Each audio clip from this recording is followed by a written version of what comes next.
Hey guys, let's do a quick video on how to lube a Glock 26. And I'm fortunate to be able to show you a really excellent Glock 26 from Boresight Solutions. This one has some of their finest work that they do on it, but the inner workings are still going to be the same. So for any clean job, remove the source of ammunition, empty magazine in this one, lock the slide to the rear, visually and if needed, physically inspect the chamber.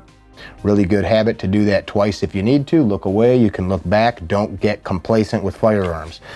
Let's, while pointing the gun in the safe direction, field strip this pistol. So we've got her broken down into the main components. A couple things. When we do these videos for you, the idea is if you're out at the range running them hard and they're getting dry, you need to keep them lubed, or you just did a cleaning and you're re-lubing them. That's the premise here. So if you see a little dirt on here, we did a halfway decent cleaning. I run these guns a lot and we do an excellent cleaning like every 1,000 to 2,000 rounds. So we'll start with the slide. I've got some Gunfighter gun oil in a needle bottle, and I'm gonna just take that and walk down the rail. See that? Just right down the rail. Not a ton of lube, but enough. The plunger for the safety, just a drop of oil on that. This section right here, that put a little wipe down on, and the reason being is as that is moving back and forth, that is rubbing on the next round that's in the magazine. Look for shiny spots in these guns. If you can see, I'll move it around a little bit, look down into this area here, you'll see shiny spots. Those shiny spots are where metal is rubbing, metal to metal contact. So the finishes that are on here, there is element of lubricity to the finishes, but we want to take away any additional friction that we can without creating an area or a surface that's going to get gummy or dirty. That's why you want to use a good oil. Of course, I'm using our oil. So I've hit those spots. I'm also, if I see a couple areas, I'm just going to put a couple drops in them. One of my favorite things to use is a clean chip brush. Put a couple drops of oil in it.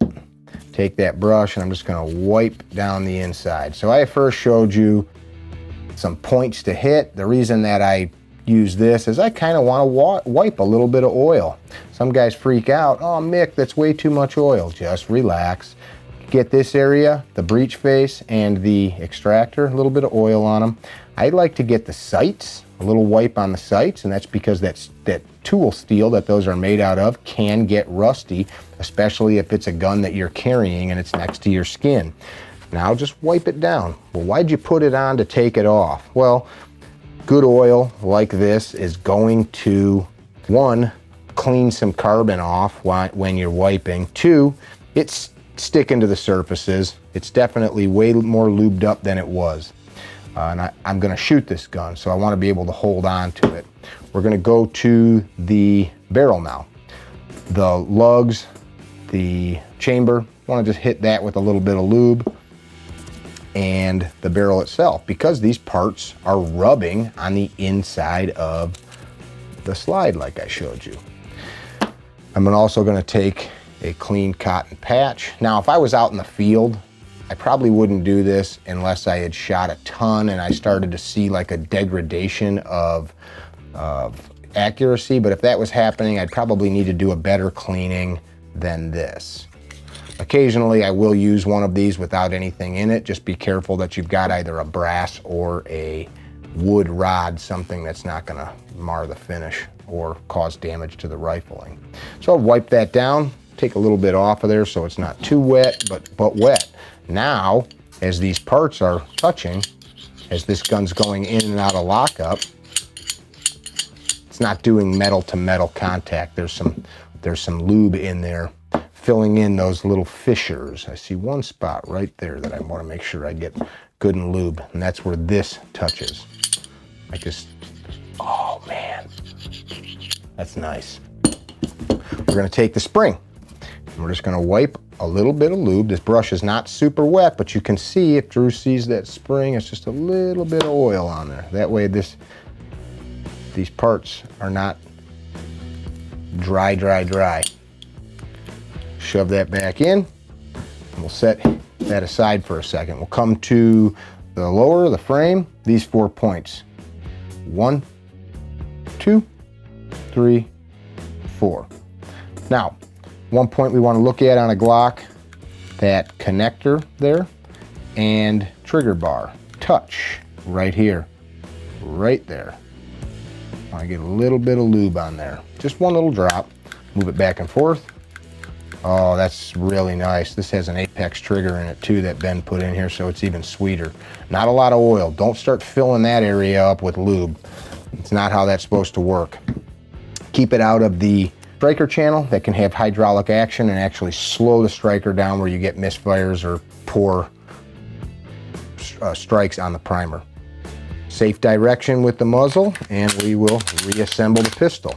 Lock the slide back, make sure everything is in order, and we'll do a function check. Pin the trigger back. Reset. Sounds good. Just going to wipe down the outside surface because I have to be able to grab onto this. All the points that need it, again, like here, are going to stay wet. Good to know these points because if you're out in the field and the gun's starting to get crazy, you can have something like this in the bag and just hit those points. This point here, of course, you're not going to do this with a loaded gun. You're not going to put anything in front of the barrel. This point here, these are areas that when you're running the gun hard, they are rubbing hard. Keep them lubed, keep them wet. Use good lube. Take care of your guns, they'll take care of you, and that is a quick tip on how to lube a Glock 26. Thanks for watching another quick tip on how to lube your pistol for hard use or daily carry. Drew behind the camera, Mickey on this side. If you're not subscribed, please do so. We pump out lots of this content. We like sharing it with you. Leave a comment. If you don't agree, that's okay. We don't have to agree on everything, but we can still like and respect each other. Be good.